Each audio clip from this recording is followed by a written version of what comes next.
A continuación, Economía en 3D.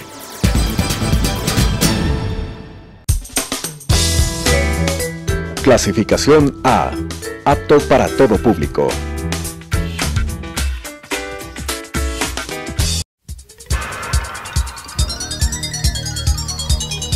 Las opiniones vertidas en este espacio por la producción y dirección del programa son de exclusiva responsabilidad de sus autores y de quienes intervienen en ellos.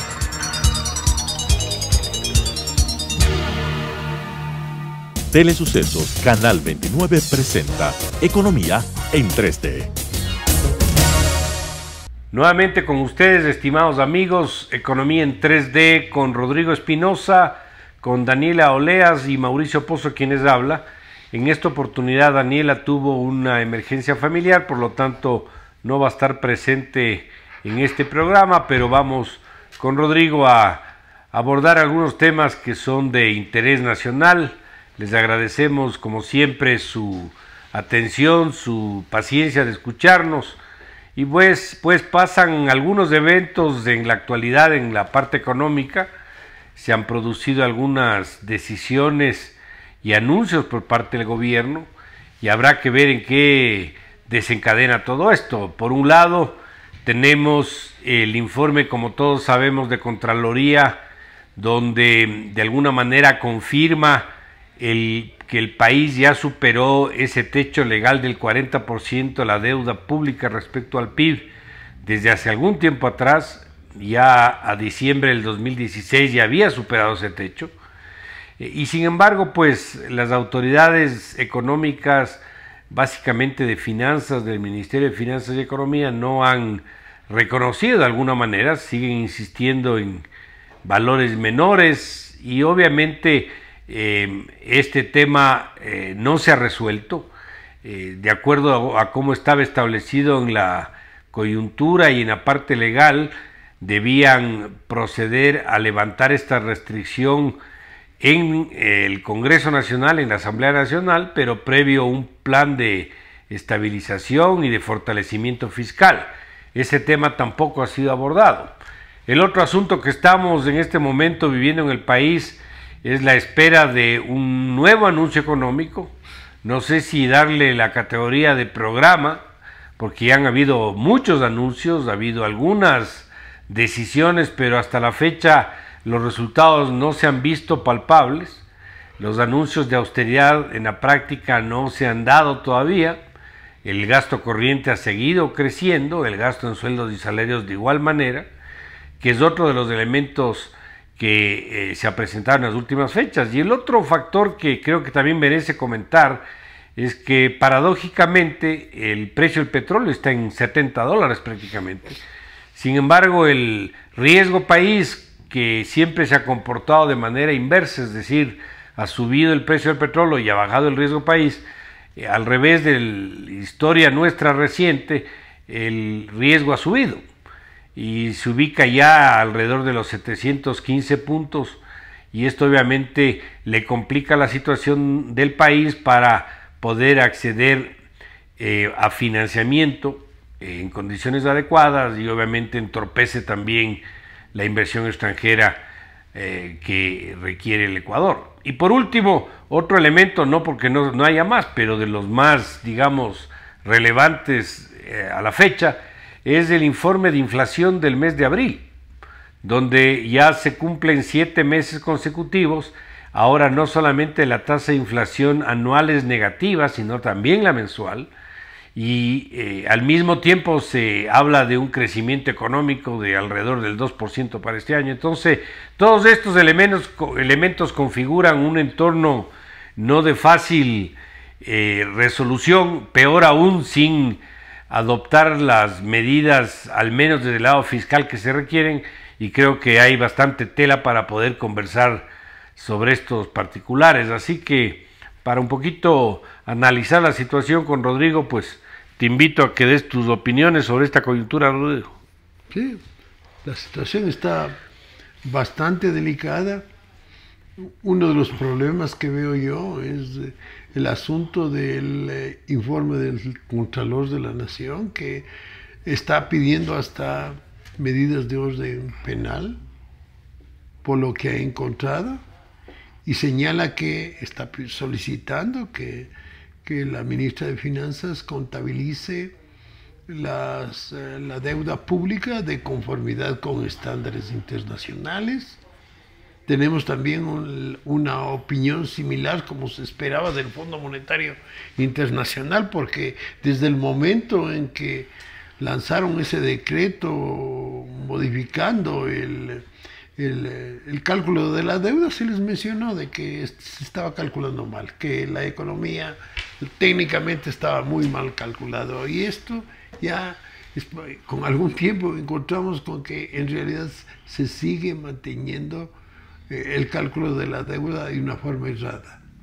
Ahora, el problema es que el país requiere financiamiento, y si en este momento estamos con una deuda pública de conformidad con lo que señala el Contralor, que supera más del 50%, entonces aquí vienen problemas, porque el país indudablemente requiere de desembolsos de deuda.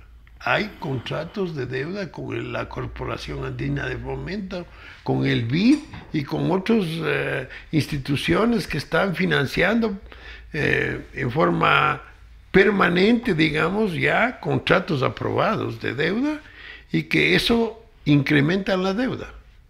Entonces, yo no entiendo por qué el Ministerio de Finanzas no toma una medida para resolver este problema. Primero, calcular cómo se debe calcular la deuda, y segundo, tienen que subir el techo de la deuda. O tomar cualquier medida, pero que les permita obtener el financiamiento que tienen que obtener este año. Yo creo, Rodrigo, que lo peor que puede hacer un gobierno y un equipo económico en general es tratar de tapar el sol con un dedo. Yo creo que es mejor transparentar la información, inclusive eso da confianza, porque da una señal de veracidad de la información, y reconocer que la deuda no es de 40 ni de 30, sino probablemente el 70% del PIB. Y sobre esa base tomar las decisiones. Es como tratar de curar a un paciente con un diagnóstico mal hecho. Aquí tienen que diagnosticar y decir, señores, la deuda es del 70% del PIB. Y además de que es del 70%, que es un crecimiento, yo diría, demencial de los últimos años, a pesar de eso requiere más deuda. Por lo tanto, ese techo es inmanejable en términos prácticos, con todas las implicaciones legales que significaría sobrellevar o no hacer caso a ese dictamen de la Contraloría. Entonces, ¿qué es lo que creería yo que tienen que hacer? A mí me parece que la única forma es destrabar el proceso, es decir, eliminar el techo y de forma absolutamente inmediata y paralela aplicar un programa económico con respaldo externo, con respaldo de los multilaterales, que le permita al país acceder de mejor forma a recursos que requiere, probablemente más de 7.000 millones en lo que reste del año.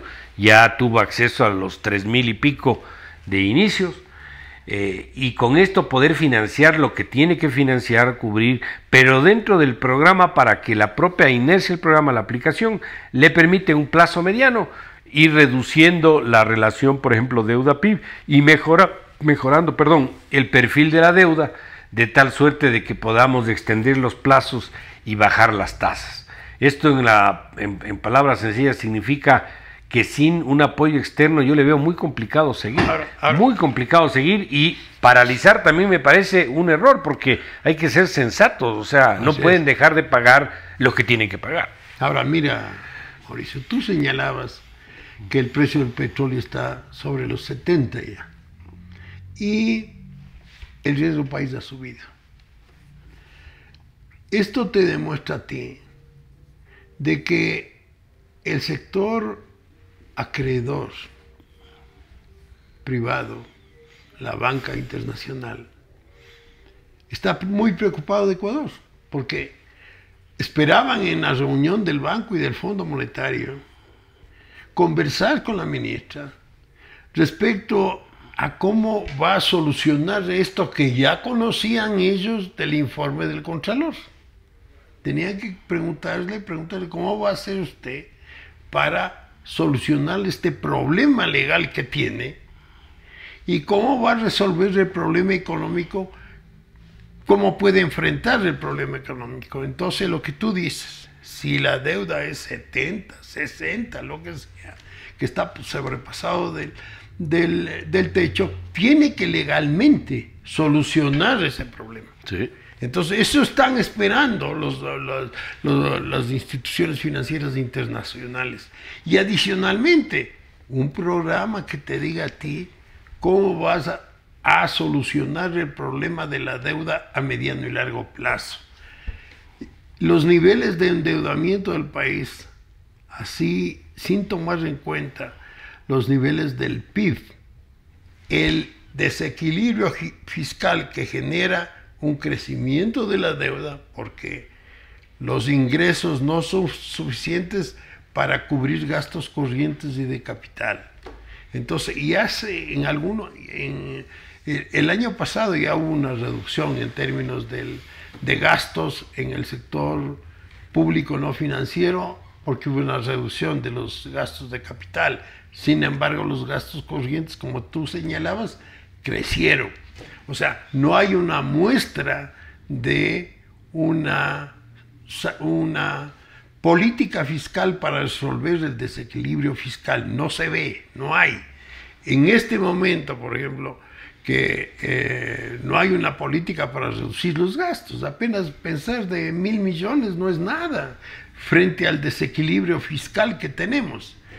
Y lo que seguramente la banca internacional esperaba de la ministra es que ella les manifestara cómo va a enfrentar este problema fiscal. Entonces, como no se presentó, sé que con el Fondo Monetario Internacional la conversación fue muy vaga, ¿no? No se habló nada de que el Ecuador requiere de un apoyo del Fondo Monetario y del Banco Mundial, a pesar del serio problema que tiene. Entonces, la ministra, que seguramente no está de acuerdo con las políticas del Fondo Monetario Internacional, las políticas viejas, ¿no? Porque no sé si sabe que ahora hay unas políticas diferentes. Entonces, por lo general en estas reuniones, en mi experiencia que yo he estado, creo que unas 10 reuniones de este tipo, o más, porque desde que fui funcionario del Banco Central participaba en estas reuniones. Lo que quieren escuchar la gente del Fondo Monetario Internacional, los expertos del fondo, quieren hablar de economía. ¿Cómo se van a resolver los problemas? ¿Cuáles son los planes que se tiene? ¿Qué es lo que se espera de la balanza de pagos? ¿Qué se espera de la parte monetaria? ¿Qué se espera del nivel de empleo?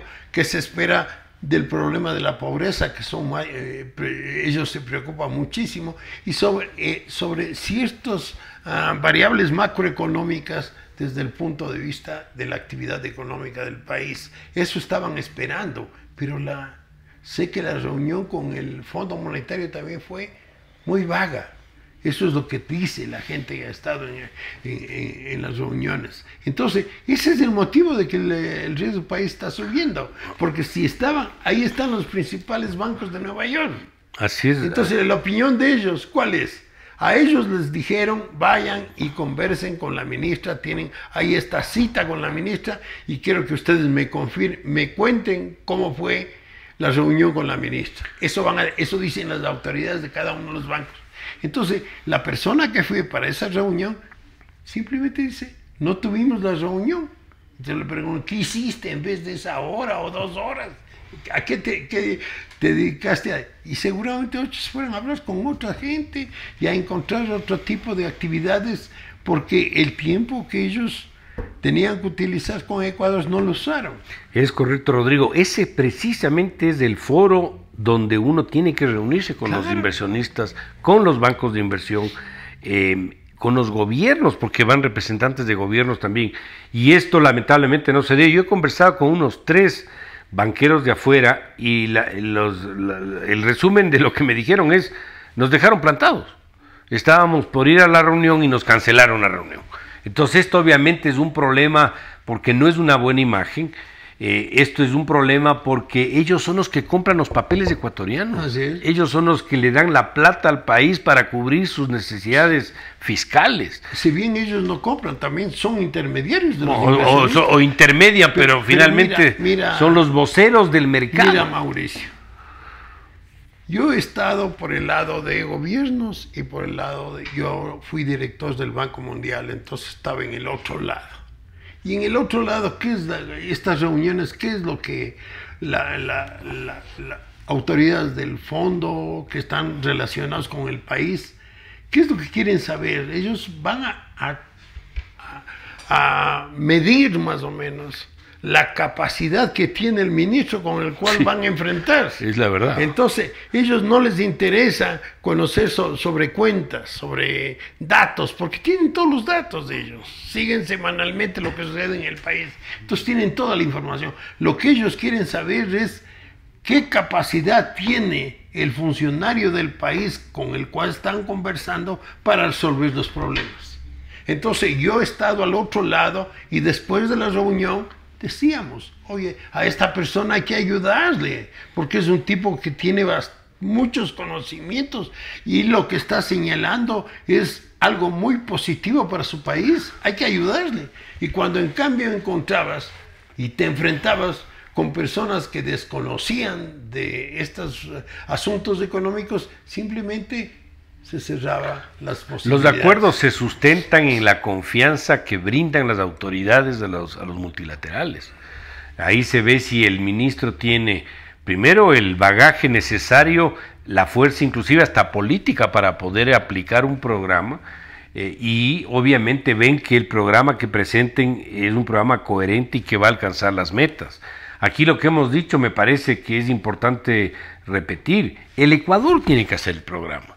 El Ecuador tiene que llevar siempre y decirle, señores, este es mi programa. ¿Y ellos me van a apoyar o no me van a apoyar? Ellos esperan que tú presentes un programa. Por eso, no es como se dice. ¿Qué es lo que usted desea? ¿Qué es lo que piensa usted para resolver este desequilibrio? Así es, no es como se dice aquí en la sierra que le den haciendo. No, el tema no va por ahí.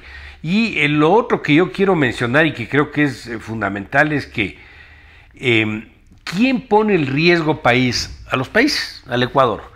Los mercados. El mercado. ¿Y quién es el mercado? Son los inversionistas, son las calificadoras de riesgo, son los bancos de inversión, son los multilaterales. Son las compras y ventas del papel ecuatoriano en el mercado. Pero son esos actores, digamos. Sí, claro. Entonces, ¿a qué voy yo con esto? Que el momento en que el país, a pesar de tener un ingreso extraordinario, llámese petróleo, porque subió su precio por las razones que hayan sido, sube el precio, es porque los miembros, los actores del mercado internacional están viendo que capaz el Ecuador va a tener problemas de pagar sus obligaciones. Es decir, ya están oliendo, están anticipando riesgos de un default futuro. O sea, el riesgo está aumentando en el caso del Ecuador. Claro. Eso es lo que sucede. Y eso sí es un problema. Eso sí es un problema. Entonces, yo pregunto, si el Ecuador tiene que hacer lo que tiene que hacer, asumamos que no va a los multilaterales y tiene que hacer lo que tiene que hacer. Aquí, obviamente, ese programa permitiría bajar el riesgo, pero como hay un antecedente peor con la ministra que fue partícipe del default anterior, va a requerir, quieran o no, un respaldo externo. Sí. Si no, no va a bajar el riesgo. Así es. Yo le veo muy complicado en otras condiciones. Mira, otro problema es que hay un desconocimiento del mundo global, de este mundo financiero. ¿Por qué hay un desconocimiento? El Ecuador, en la época del presidente Correa, no les tomaron en cuenta al Fondo Monetario y al Banco Mundial.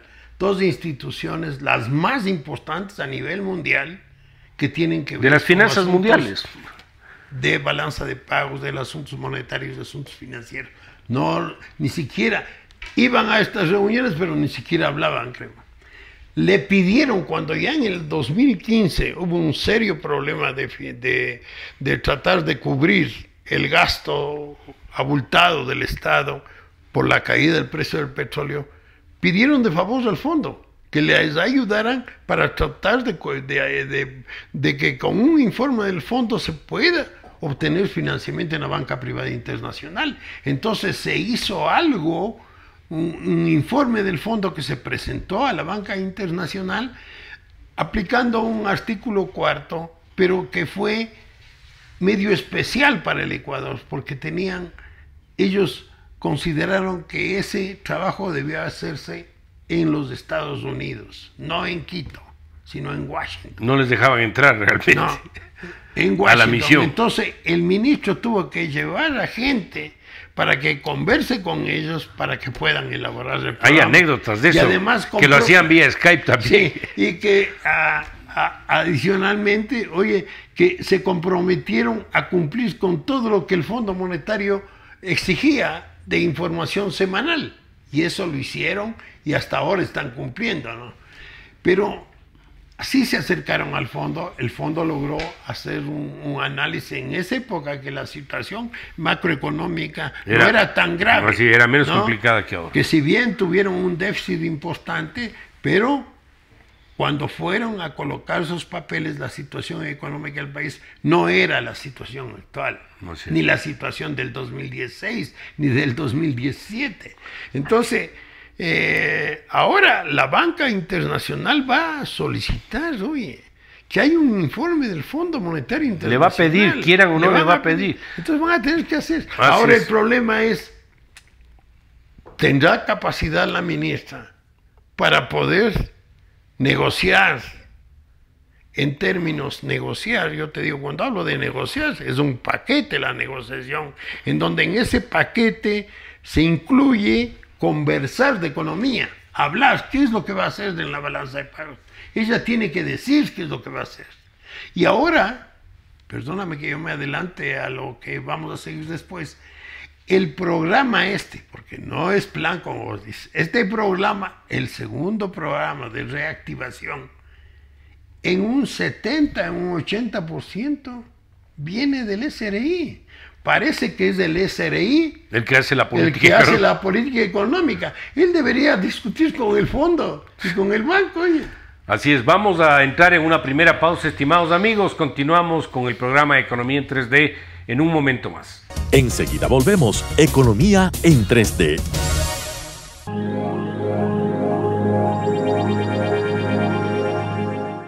Por favor, acompaña a Leticia todo el tiempo. Ella es nueva y este es su primer día. Mami, no la puedes descuidar. Mami, es todo otra estará cosa, bien, de otra veras. cultura.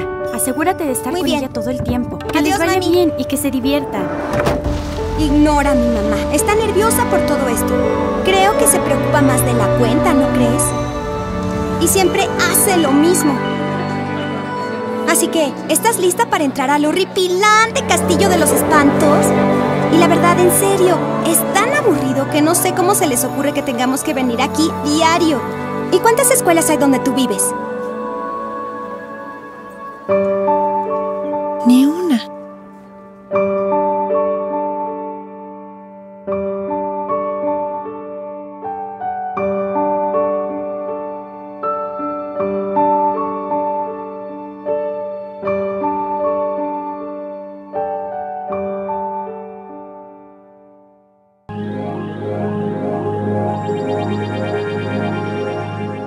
Continuamos. Economía en 3D.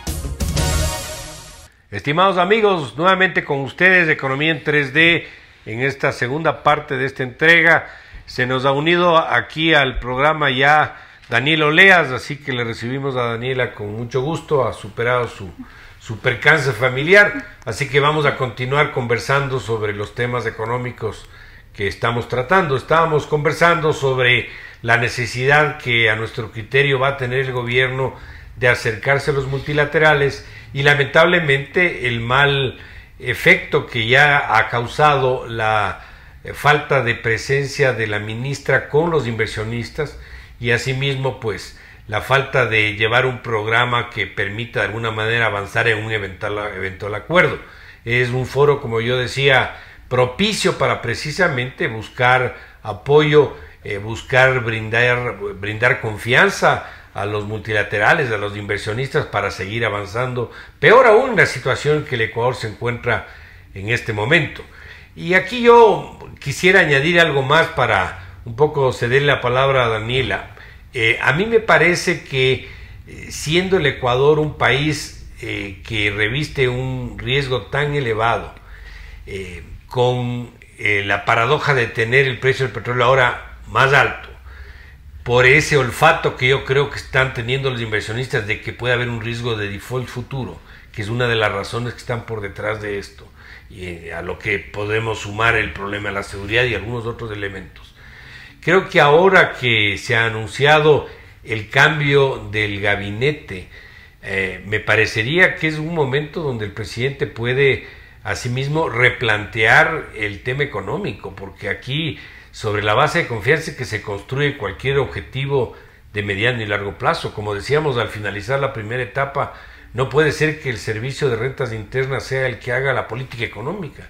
El SRI siempre ha sido un operador de la política económica diseñada por el Ministerio de Economía, y vemos que esto en la práctica no se está produciendo. Así que creo que es una oportunidad para que haga los cambios que correspondan. Este no es un tema personal, es un tema de necesidad de país para poder avanzar y poder tener un respaldo que a mi criterio al menos le veo absolutamente necesario. Caso contrario, le veo muy difícil que el país pueda hacer todo lo que tiene que hacer para empezar financiar todo lo que le resta por financiar de más de 7,000 millones en este año en condiciones medianamente adecuadas y no en las que se han venido produciendo en las últimas fechas. Así que con esta pequeña introducción le doy la palabra a Daniel. Así que, ¿cuál es tu lectura de la situación?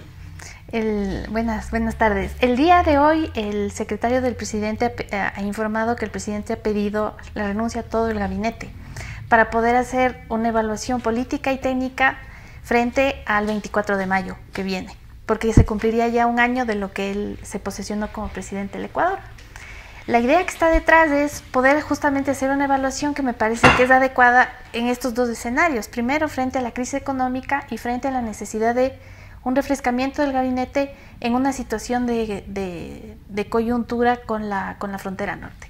Como habíamos conversado antes, la frontera norte y todo lo que se viene cambió totalmente las prioridades y se tiene que enfrentar de manera distinta.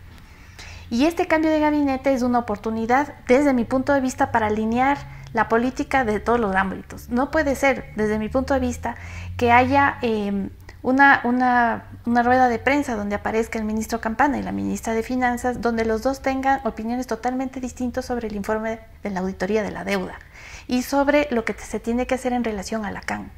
Entonces, tiene que haber una política común. No puede ser que el ministro de la Producción diga una cosa y la ministra de Finanzas tenga una posición totalmente distinta. Es el momento de hacer un cambio y me parece que es lo que va a aprovechar el presidente con este primer año de gestión. Yo creo que ha hecho algunos cambios importantes. Yo tengo una muy buena opinión del ministro de Defensa que acaban de nominar. Creo que es un buen cambio que realizó. Creo que el ministro de Petróleos, o como se llame ese ministerio, creo que también es un buen profesional. El ministro de Turismo creo que también está haciendo su trabajo. Y sobre esa base tiene que poner para esta situación los mejores profesionales en las distintas áreas, pero que conozcan el área, porque esto no es un tema de poner cualquier persona, sino que la persona conozca el área para que le pueda ayudar al presidente y pueda aportar con decisiones, con ideas, con estrategias para la solución de los problemas. Y aquí hay un área que a mí me parece vital y fundamental, porque no solamente es este contrapunto que existe, como tú mencionas, entre el ministro de Comercio Exterior y la ministra de Finanzas, sino también con Cancillería. Ahí también tenemos un contrapunto y una controversia de la visión que tiene que tener el Ecuador. ¿Cómo puede ser que el ministro Campana busque inversión, pase invitando inversionistas al Ecuador y al mismo tiempo suban aranceles y al mismo tiempo sigue a esta medida del peso, del impuesto al peso de los productos importados, entre otras decisiones que no van alineadas sin duda alguna? Y lo de fondo es que estas contradicciones al final del día terminan dando una señal de falta de coherencia y de falta de norte. Y lo que necesitamos es vender confianza para poder tener el apoyo. ¿Te das cuenta que la Cancillería se encargue de los tratados bilaterales de inversión? Ese es un acento técnico económico, que la Cancillería lo que tiene es que apoyar en las cuestiones diplomáticas para tener una información de qué es lo que piensan los otros países. Pero realmente aquí en el Ecuador, quienes manejan la parte económica tienen que analizar y ver cómo debe ser el tratado bilateral de inversiones. Y igualmente hacer un análisis de cómo vas a resolver los conflictos dentro con los inversionistas, ¿ya? Si se va a tomar en cuenta la legislación nacional, como dicen ellos, o se va a tomar en cuenta la legislación de Chile, porque dice que solamente se puede usar un análisis para resolver litigios en un país donde tenga este tipo de instituciones, y es Chile el único que tiene en América Latina. Entonces, eso tienen que analizar si nos conviene, si nosotros tenemos interés en atraer inversión extranjera, si tenemos interés en traer capitales del exterior, porque no solamente es de inversión extranjera, hay que pensar en inversión de cartera, hay que pensar que los ecuatorianos capten más créditos en el exterior, que traigan sus recursos del exterior, que las instituciones financieras capten recursos del exterior, o sea, porque el país necesita incrementar su liquidez, necesita dar más impulso a la actividad productiva. Ahora mira, este proyecto este proyecto que se va a presentar a la Asamblea sobre un segundo proyecto de recuperación económica, el señor presidente de la República tiene que leer bien ese informe. Y yo tengo seguridad que el señor presidente de la República va a tener serios problemas de leer todo, porque como es dicho por el SRI, aquí son modificaciones de un sinnúmero de cuestiones que tienen que ver con tributos, ¿no? Y como todo el proyecto de reactivación que llaman, de proyecto de corregir equilibrios, proviene casi exclusivamente del SRI, vamos a tener, los asambleístas van a ver que el 60 o el 70% del proyecto es hecho en el SRI, Entonces, ahí tenemos un problema grave. Y lo que te decía, yo sigo mencionando, ¿cómo es posible que no haya un análisis de ese proyecto, no plan, que diga en cómo ese proyecto va a afectar a la balanza de pagos, va a afectar a las cuentas fiscales, va a afectar a la parte monetaria, va a resolver los problemas de deflación, cómo ese proyecto va a trabajar para mejorar la situación de la pobreza, cómo ese proyecto va a incentivar la construcción que estuvo mucho tiempo rezagada por políticas totalmente inaceptables, que demostraron incompetencia, porque le acabaron al sector de la construcción con una incompetencia total. Entonces, yo digo, el señor presidente de la República, cuando lea este informe final, debe pensar mucho si él no entiende, porque hay muchos articulitos que tienen que ver con tributos. Se modifica esto, se modifica esto otro. Ahí le meten el IVA para los seguros de vida y para los seguros de salud que impactan serio. Yo digo, esas son dos piedras, para no decir estupidez. Porque ¿cómo es posible que en el país se grave al ahorro? El seguro de vida no es más que castigar al ahorro. Yo ahorro con un seguro de vida para tener un futuro mejor para mi familia en los años que vengan. Y también el seguro de salud, ¿qué es lo que hace? Que la gente participe más en los servicios de salud, porque si una persona tiene un seguro de salud, acude donde el médico las veces que necesita. Pero si vos impactas a estos dos aspectos que son extremadamente positivos para la actividad económica, hay que incentivar el uso de los seguros de salud, hay que incentivar el uso de el ahorro a través de los seguros de vida. Y te das cuenta, hasta grabas lo que digo yo, el seguro de desgravame, que uno se asegure el desgravame para que cuando uno muera, la familia no tenga que pagar las obligaciones. Además, Rodrigo, si me permiten, tú el rato que contratas una operación de crédito y tiene seguro de desgravamen, ya estás pagando el seguro de desgravamen. Entonces, que te graben sobre el seguro de desgravamen es una suerte de impuestos sobre impuestos. Pero ve, no es impuesto sobre impuesto. El asunto es por qué castigan a la persona que está defendiendo a su familia cuando se muera. Pero Rodrigo, fíjate un poco hablando de este tema puntual. ¿Qué pasa cuando tú dices no hay, o hay un impuesto, o hay un castigo, o hay una restricción adicional a los que pagan, por ejemplo, más, porque así estaba, $150 mensuales por un seguro de salud? ¿Quiénes pagan más por seguro de salud? Los de más edad. Son los que tienen más necesidad de tener una cobertura. Y la familia o cobertura familiar. O cobertura familiar. ¿Eso qué estás diciendo? A los que más necesitan el seguro de salud, más les cargas, que es un contrasentido. Y segundo, ¿qué va a pasar con el flujo de atención médica a los públicos? Mauricio, esto que nace del SRI, ¿le consultarían, por ejemplo, la superintendencia de compañías que están manejando ahora los seguros? No tengo idea. Yo con toda seguridad, ellos que están trabajando en este mercado, deben haber dicho, esto es una estupidez.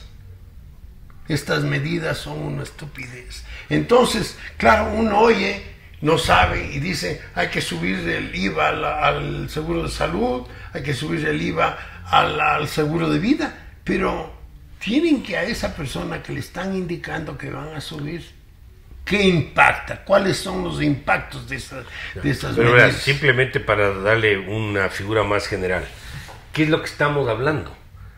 Otra vez de impuestos, pues, Rodrigo. Sí. Estamos hablando de que el manejo fiscal tiene que ir en la línea de reducir el tamaño del Estado. Y estamos nuevamente recurriendo a ver a quién le quitamos plata para poder financiar un problema fiscal. O sea, caemos exactamente en lo mismo. Pero no solamente es eso que están incrementando tributos. El asunto es que son tributos inconvenientes. Por ejemplo, cuando en la vez anterior se decidió poner la tasa a las importaciones, todo el mundo se le mencionó de que esto iba a tener problemas a nivel internacional, que la CAM iba a protestar, que el Mercado Común Europeo iba a protestar. Sin embargo, lo hicieron los genios del gobierno, ¿no? Que no salía, yo no creo que salía de la parte económica, el tipo de aduanas fue el que dijo, de acuerdo con el SRI, ¿no? Entonces se ponen de acuerdo dos personas que yo no sé, me da la impresión a mí de que desconocen totalmente de economía. Y así con la señora ministra, fue para que le aumenten sabiduría de una forma cualitativa. Yo creo que necesitan aumentar sabiduría cuantitativamente. La limpia. Y que deben leer por lo menos Samuelson. Eso es lo que digo yo. Samuelson es de 1970. Y deberían reunirse en la misma aula o tomando un cafecito leyendo eso, el señor del SRI, la ministra de Finanzas y el de Aduanas. Pero además hay una cosa, ¿no? O sea, es como que deciden el tema de incrementar los impuestos para el seguro de salud. ¿Dónde queda Semplades? ¿Para qué está Semplades? Se supone que tú tienes que ver un proyecto nacional con función de que tenga un objetivo nacional. Ahí no existe. Pero ni siquiera me voy hasta allá. Pero ve, yo diría... el Semplades, ¿qué es el Semplades? Desde la época de Correa, ellos eran de la modificación de la matriz productiva, que no pasó nada. Y ellos son los del Yachay. Rodrigo, olvidémonos por un minuto del tema Semplades.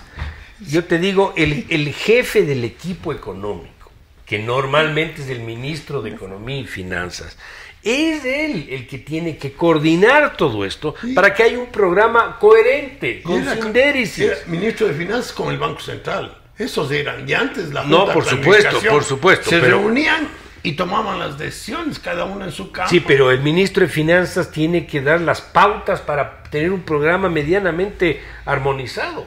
Tú no puedes subir impuestos por acá, bajar impuestos por acá, restringir por acá. No, tienes que hacer algo que sea coherente, que sea vendible a los mercados de aquí y de afuera. Y yo creo que sobre esa base, lamentablemente, no hemos avanzado. Y que tenga un objetivo, pues. ¿Cuál es el objetivo? Ahorita el objetivo solamente es salvar los muebles. No hay un objetivo. Quisiera, si salvar los muebles, dándole más recursos al sector público. Sí, pero sin hacer ningún cambio, sin hacer reducción del tamaño Para del salvar Estado. los muebles Nada estás más. afectando porque te estás tomando la madera de otras cosas. Exacto, pero o sea, es que no hay un objetivo. si me permite cambiar un temita que todo está relacionado en economía, pero creo que vale la pena conversar también. Tenemos el resultado de la inflación de abril. La inflación de abril te muestra deflación en la medición anual y en la medición mensual. Antes estaba solo en la parte anual, está en la mensual. Yo le abrí un poquito el dato y se ve, por ejemplo, que los bienes transables vienen cayendo desde el año anterior, no solamente de este año. Los no transables no tanto, y el que más cae es alimentos. Entonces yo me ponía un poco a pensar y decía, a ver, alimentos de producción interna. ¿Esto qué significa? Que hubo sobreproducción y por lo tanto hubo un problema de necesidad de bajar precios. ¿O será, lo cual me parece más sensato, que hubo una X producción, pero hubo una demanda menor, que obligó de alguna manera a un tema de baja de precios? El otro elemento que está sobre la mesa es el tema de las importaciones. Importaciones de productos procesados ya, enlatados, etcétera, que sí están viniendo, algunos de Europa con las ventajas del acuerdo, que puede ser también otro elemento que está por detrás de esto. Pero aquí la pregunta de fondo es, ¿el problema de deflación del Ecuador es un problema que se va a profundizar o va a revertirse? Uno. Y dos, ¿es que estamos hallando un nivel de equilibrio en un nivel de precios menor? ¿O es simplemente un tema que se produce por una insuficiente demanda y que algún rato va a comportarse de manera distinta? Porque sí me cuesta trabajo pensar de que el proceso deflacionario, si se profundiza, sea compatible con un crecimiento de la economía que está estimando el Banco Central del 2%. O sea, por algún lado no me cuadran las tendencias y las cifras. Yo personalmente creo que el problema de inflación es un problema de demanda, es lo que yo creo, unido tal vez con algún tema de importación de algunos productos alimenticios, de enlatados de algunos otros, pero creo que es el factor menos importante. Pero lo de fondo es que ¿qué síntesis podemos ver entre esto y el aumento de la actividad económica? Mira, ¿qué es la deflación? La deflación es que la demanda no está conforme con lo que sucede con la oferta, o sea que hay menos demanda. ¿Por qué se produce la deflación? La deflación se produce porque para vender tienen que bajar los precios. Y vos ves un sinnúmero de rebajas del 50, del 40, del 30%. Algunos almacenes de los centros comerciales se están cerrando. Entonces se nota que la demanda está reduciéndose. Se reduce la demanda porque la actividad económica no está creciendo. Las cifras que tenemos de las cuentas nacionales son del 2017, son unos meses de deflación. El 2018 ya tenemos algunos meses, 8 meses seguidos de deflación. Los meses de este año, 4 meses de este año. Desde mayo más o menos. 4 meses del año pasado. Algunos vienen desde mayo, Rodrigo. Pero son de 4 meses del año pasado. Entonces, vos tienes, ¿qué es lo que va a pasar ahora? La deflación es considerada el problema más grave en economía.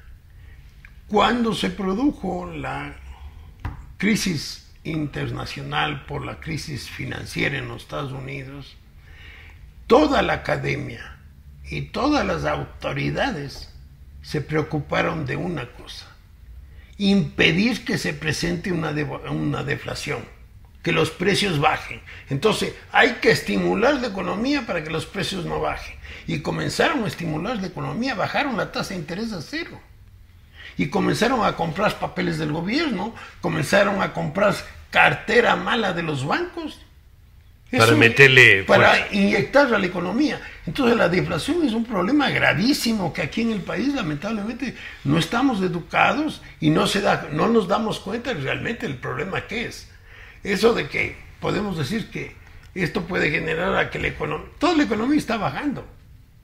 Toda la economía está bajando y sería gravísimo que el nivel de precios siga bajando, porque ahí sí genera pobreza en todos los ecuatorianos. Pobreza en el sentido de que todos van a perder calidad de vida. Ese es el problema de la deflación. Ahora verás, en términos de los servicios, tú ves inflaciones pequeñas, ¿no? Pero no ves deflación. Claro. En el tema de los alimentos, ahí sí ves claramente deflación. Entonces, claro, ahí la discusión de que si es un efecto sustitutivo o no, es muy complicado decir que eso efectivamente es así, pero yo creo que lo de fondo es eso, o sea, hay un problema de demanda de una oferta que no se pudo colocar en el mercado y que se vieron obligados a bajar los precios. En salud, los médicos están teniendo menos clientes, porque la gente no está pidiendo servicios de consulta médica. ¿Por qué? Porque tienen problemas económicos. Entonces, y esto está sucediendo con algunos profesionales, con algunos servicios. Son otros tipos de servicios que no han subido. Que por ejemplo son los servicios como la tasa de interés, ¿no? Servicios como el transporte. Que son fijadas por la autoridad. Como el transporte, como precios claros, fletes, como seguros. Combustibles. Ese tipos no han subido. Seguro, el asunto de servicios no ha subido por eso. Combustibles, impuestos. Pero que es un precio también. Y lo que está pasando también es que las personas que estaban en colegio X y ya no pueden pagar ese colegio, les están sacando y les llevan a colegios donde se paga un poco menos. Esa es la deflación, ¿no? Y eso es lo que está pasando también. Entonces, lo que te digo yo es los problemas económicos, el fuerte déficit fiscal, el fuerte desequilibrio de balanza de pagos, los fuertes problemas de empleo, ¿no? Los fuertes problemas de la actividad económica, de la inversión privada. Todo eso requieren de una gestión muy eficiente por parte del sector público. Y a mí me parece que aquí estamos con problemas. ¿Cómo no pueden hacer caso, por ejemplo, de cosas importantes en la gestión económica, que es el asunto de la deuda? Tienen que resolver este problema que tienen con la Contraloría. No pueden pasar de agache, como se dice, ¿no? Y no hacer caso. Ya tenemos un nuevo endeudamiento de divisas anticipadas de petróleo, ¿no? El país necesita recursos, el gobierno necesita incrementar sus desembolsos provenientes del exterior. El país necesita un acercamiento con el fondo para que el riesgo país baje y pueda captar recursos en el mercado internacional a tasas más bajas. Necesita el apoyo del Banco Mundial. El Banco Mundial es el hermano del Fondo Monetario. Y si no tienen buena relación con el Fondo Monetario, el Banco Mundial está atrás. Entonces ahora, ¿cuáles son los acreedores multilaterales del Ecuador? El BID y la CAF, que conceden en condiciones mucho más onerosas que lo que concede el Banco Mundial. Y el Banco Mundial es una potencia económica a nivel mundial, que no tiene nada que ver el BID o la CAF. Más bien ellos reciben apoyo del Banco Mundial. Entonces el Ecuador está cerrando puertas muy importantes por una deficiente gestión. Si tú le ves la ruta de la economía desde el punto de vista de las finanzas públicas, a mí me preocupa porque es una ruta sin salida, porque estamos en la práctica diciendo, el Ecuador vive fiscalmente hablando de impuestos, de petróleo y de deuda. Los impuestos y el petróleo no te alcanzan para cubrir el gasto, entonces tienes que endeudarte. ¿Hasta dónde te vas a endeudar? O sea, ¿cuál es el fin de la película aquí? El fin de la película, mira, están hablando en este nuevo proyecto que van a reducir los gastos de 1.000 millones. Eso no es nada. No, eso no te va a ayudar. Eso no te va a ayudar. Además, cuando tú pones metas pequeñas, se diluye el esfuerzo. Porque con 1.000 millones de reducción del gasto del sector público, te genera que tienes que seguir endeudándote cada vez más, con mayor deuda. Entonces, lo que tienen que hacer es aumentar la deuda, pero reducir el déficit fiscal. El tamaño. Además hay un problema cuando tú dices vamos a reducir... Por lo menos 2.5%. Sí, y tienen que reducir el tamaño del Estado y pensar, o sea, si el presidente no cambia de gabinete, tú dices voy a cambiar, voy a reducir el tamaño, pero no le hacen caso a los burócratas, pues, y tampoco le ayudan los ministros, porque no están, en la práctica, están actuando como que aquí no pasa nada. Entonces tú tienes que cambiar el gabinete y tomar esas medidas porque no es lo mismo aumentar una institución que disminuir. Tú tienes contratos establecidos, tienes que, todo lo que necesitas para hacer esa eliminación de una institución y trasladar eso, se demora. Pero si tú tienes un equipo que no te ayuda, simplemente no se hace. Entonces, en los hechos, la declaración es vamos a disminuir el tamaño del Estado. Pero si tú no tienes un equipo que te acompañe y efectivamente lo haga, eso queda declaración, no va a pasar. Así es. Tú tienes un gasto público que se queda inmóvil. Ajá. Y tienes un ingreso que no es suficiente. Entonces, ¿qué haces en la práctica? Usas solo el lado derecho. A mí me preocupa el anuncio que hubo en los medios en estos días que dice que el nuevo programa, paquete, plan o como se llame, va a recaudar 600 millones de dólares o algo así. Ya. ¿Qué quiere decir eso? Que van otra vez a irse por el lado tributario. Entonces tienes ingreso tributario. Como no te alcanza el gasto y el gasto no se mueve, tienes impuestos. Como esto no es suficiente, deuda. Y después, no es suficiente, ya no te prestan, otra vez impuestos. Y esto no se mueve, Rodrigo. Sí, claro. Entonces sigues en la misma, es como comerse la cola, o sea, te das la vuelta en lo mismo y lo mismo y lo mismo. Es que mira, en gabinete no están discutiendo cosas macros. No se está discutiendo la macroeconomía, porque todos los ministros, todos los que forman parte del gabinete, tienen que conocer de algunos aspectos económicos que son importantes, porque todos tienen que remar por el mismo lado. Si se le dice que hay que reducir gastos, todos tienen que reducir gastos, pero cualquier ministro debe estar consciente del problema que tenemos, y van a estar conscientes del problema que tenemos cuando nos digan ¿por qué es el endeudamiento? No, aquí se dice, estamos invirtiendo. ¿Qué estamos invirtiendo? Eso es falso. Las inversiones que se hicieron, gran parte de esas inversiones fueron mucha corrupción y mucha ineficiencia. El mero hecho de que las plantas hidroeléctricas tienen las que funcionan. Tres. Y con las que funcionan tenemos un exceso de capacidad importantísima, ¿no? Tenemos un montón de proyectos que están paralizados. ¿Tú, Pilato? No, y que se endeudó el país. Esto no es un cambio de modelo, dicen que van a cambiar de modelo, ahora quieren que el gobierno invierta menos. No es que el gobierno invierta, que el gobierno invierta bien, que sea eficiente y que no haga lo que hicieron en la época de Correa, que se llevaron gran parte de la inversión, a más de haber señalado proyectos de inversión malos, y a pesar de que fueron proyectos de inversión malos, se llevaron con corrupción un montón de recursos. O sea, la pérdida es realmente gravísima. Nosotros aquí obviamente estamos viendo el lado fiscal, que tiene impactos en todas las otras actividades, y tenemos el problema que tenemos sin ni siquiera poner sobre la mesa y las reservas internacionales que se entregaron al Estado. ¿Sí? Y la plata que se le debe a la seguridad social. Mira, perdona que interrumpa una cuestión que tiene que ver con la economía. El señor ministro de Agricultura del Perú tuvo que entregar 80 millones de dólares al Banco Agrícola Peruano, porque la Superintendencia de Bancos del Perú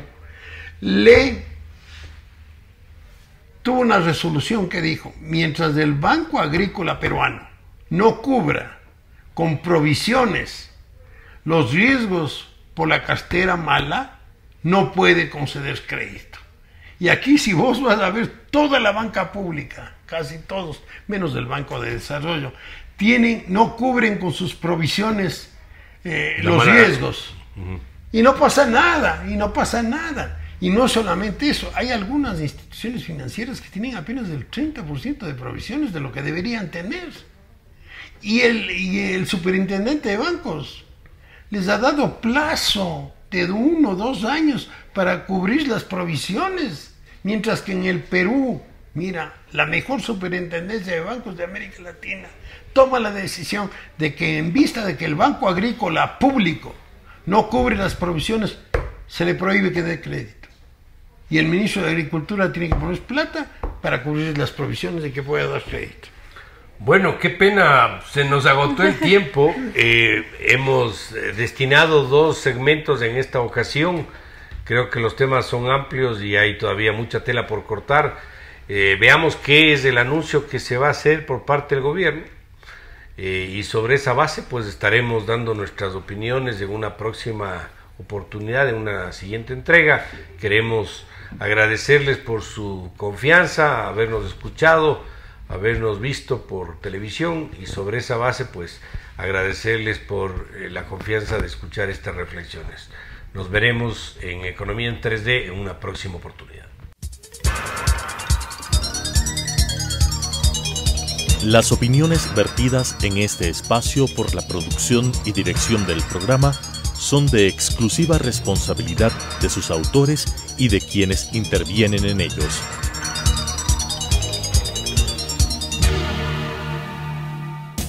Telesucesos Canal 29 presentó Economía en 3D.